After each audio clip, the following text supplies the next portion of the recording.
या बातमीपत्राचे प्रमुख प्रायोजक प्लॅटिनम मॉल इंद्रधनु सोलापूर। सोलापुरातील सर्वात प्रतिष्ठित इंद्रधनु सोसायटीचा नवीन भव्य कमर्शियल प्रोजेक्ट आता रेल्वे स्टेशनच्या अगदी शेजारी शहराच्या मध्यवर्ती ठिकाणी।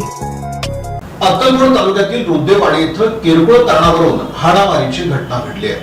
अक्कलकोट तालुक्यातील रुद्देवाडी इथं किरकोळ कारणावरून हाणामारीची घटना घडली।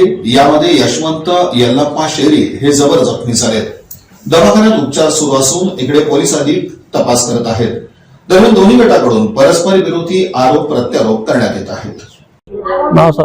आमच्या बहिणीचा मुलगा आहे, त्यांच्या मुलगीला घेऊन गेलाय। त्यांचा अफजापूर पोलीस स्टेशनला म्हटलंय, तुम्हीच केलं मला मारलं साहेब, राडले लाकडले। पुन्हा सांगू का साहेब,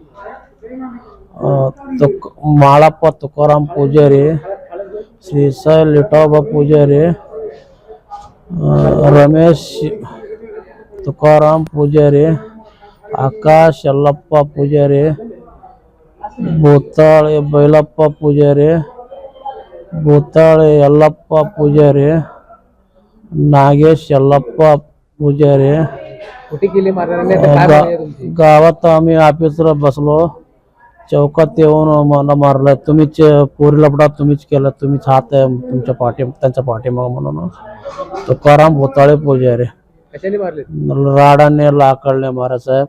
खिशात 20,000 रुपये 20,000 रुपये काढून घेऊन गेलाय सगळं।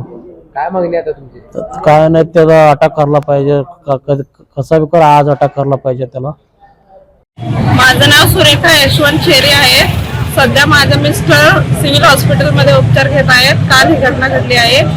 तर बिराप्पा पुजारी हा मुलाने राधिका पुजारी या मुलीला पळून घेऊन गेले असताना त्यांचं प्रकरण अफजलपूर पोलीस स्टेशनमध्ये मिटवलं गेलं होतं। तरी पण बिराप्पा पुजारी हा तुमचा भाचा आहे, हे सगळं तूच करायला लावलंय म्हणून माझ्या मिस्टरांना काल मारहाण केलेली आहे। ते ग्रामपंचायत ऑफिसमध्ये बसलेले होते, तर त्यांना खेचून नेऊन 10-12 जणांनी लाकडी काठीने आणि लोखंडी रॉडने खूप मारहाण केली। डोक्याला लागलेलं आहे, कानाला लागलेलं आहे, सगळीकडे जास्त दुखापत झालेली आहे। तर माझी पोलिसांना विनंती आहे की लवकरात लवकर त्यांना अटक करावी।